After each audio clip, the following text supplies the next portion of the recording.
السلام علیکم ورحمۃ اللہ وبرکاتہ۔ محترم ناظرین، صحابہ کرام کی زندگیاں اگر ہم دیکھیں تو وہ بے شمار قربانیوں، مجاہدوں، مشقتوں والی زندگیاں تھیں۔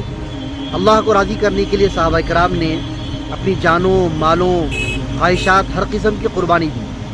بیویوں کو بیوہ کیا، بچوں کو یتیم کیا، جسموں کے پرخچے اڑا دیے گئے، میدان کارزار میں شہید ہوئے۔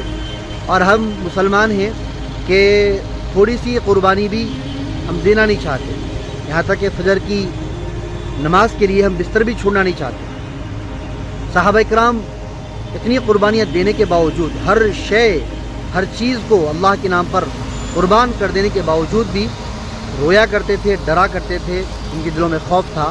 اور آج ہم اسلام کے لیے، اپنے ایمان کے لیے کچھ بھی نہیں کر رہے ہیں، پھر بھی ہمارے دلوں کے اندر وہ جذبات نہیں ہیں۔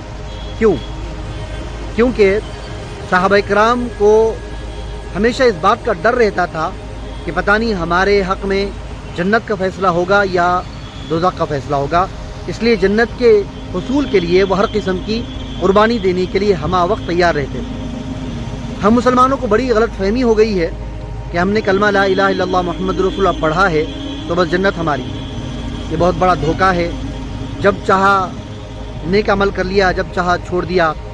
نہ نماز کا طریقہ صحیح آتا، نہ وضو کا طریقہ، نہ غسل کا طریقہ۔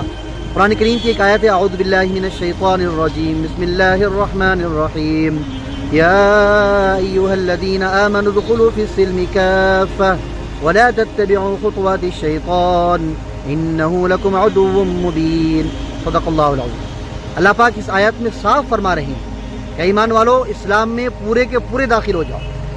ایسا نہیں کہ جو آسان ہوا اس پر عمل کر لیا، جو مشکل ہوا اس کو چھوڑ دیا، اور شیطان کے نقش قدم پر مت چلو۔ ولا تتبعوا خطوات الشیطان انہ لکم عدو مبین، وہ بڑا کھلا ہوا دشمن ہے۔ تو اس غلط فہمی سے نکلے۔ صرف کلمہ پڑھنے سے اگر جنت مل جاتی تو منافق کا ذکر ہی نہ ہوتا، کیونکہ وہ بھی کلمہ گو تھے۔ لیکن منافق کا مقام دوزخ میں کفار و مشرکین سے بھی بدتر ہے۔ اس لیے اپنے ایمان کی حفاظت کریں اور اللہ کو راضی کرنے کے لیے ہر وقت کوشش کرتے رہیں، جد و جہد کرتے رہیں۔ اللہ پاک کہنے والے کو، سننے والوں کو کہنے سننے سے زیادہ عمل کرنے کی توفیق نصیب فرمائے، آمین۔ والسلام علیکم ورحمۃ اللہ وبرکاتہ۔